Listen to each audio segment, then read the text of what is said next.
এটা এখন ঢেকে দিলেন কেন? ঢেকে দিলে বেগুনটা সুন্দর হয়ে থাকবে, মানে পোড়া পোড়া ইয়েটা ভালো থাকবে।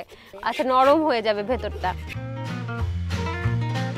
দাদি আমার মনে হয় এটাও হয়ে গেছে। হয়ে গেছে তাই না?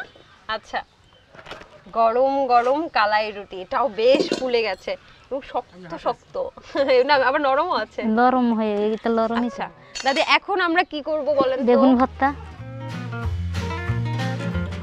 দর্শক দেখতে পাচ্ছেন যে বেগুন একদম পুড়ে একাকার হয়ে গেছে, আর এখন দাদি মজার মজার বেগুন ভর্তা রান্না করবে। আমি কালাই রুটি দিয়ে খাবো, দেখি কি হয়।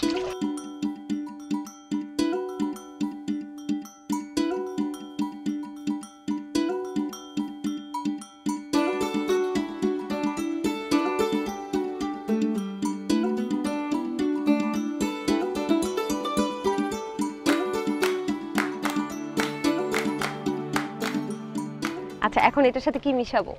মরিচ, লবণ। আমি কি কি দিব? হাসা দিন। হাসা মানে এই যে এটা দেব না? আচ্ছা, ওটা বড় আছে, এটা লাগবে নাকি দাদি? ওইটাই দিন। আচ্ছা, না এটা না। আর কি দেব বলেন? পেঁয়াজ দিন। পেঁয়াজ। আচ্ছা, আমরা বেগুন ভর্তা বানানোর জন্য এখন পেঁয়াজ নিচ্ছি। কয়টা লাগবে একটা বেগুনে? 2টা দিন।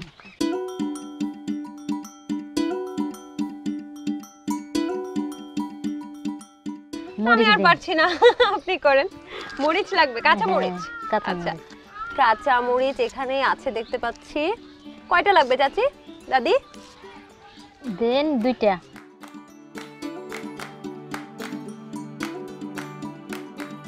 দাদি বানানোর পরে আপনার আর আমার যৌথ রান্না হবে, তাই না? হ্যাঁ। আসলে আপনি আমাকে শিখিয়েছেন কিভাবে কাটতে হবে মরিচ, একটু দেখে দেন না। চিকন করে কাটতে হবে তোমার। অনেক চিকন করে? হ্যাঁ।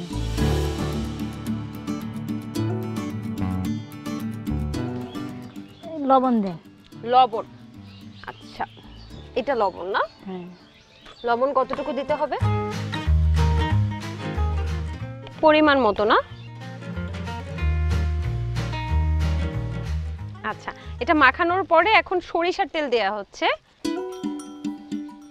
পরিমাণ মতো আর কি, যতটুকু লাগে না? বাহ,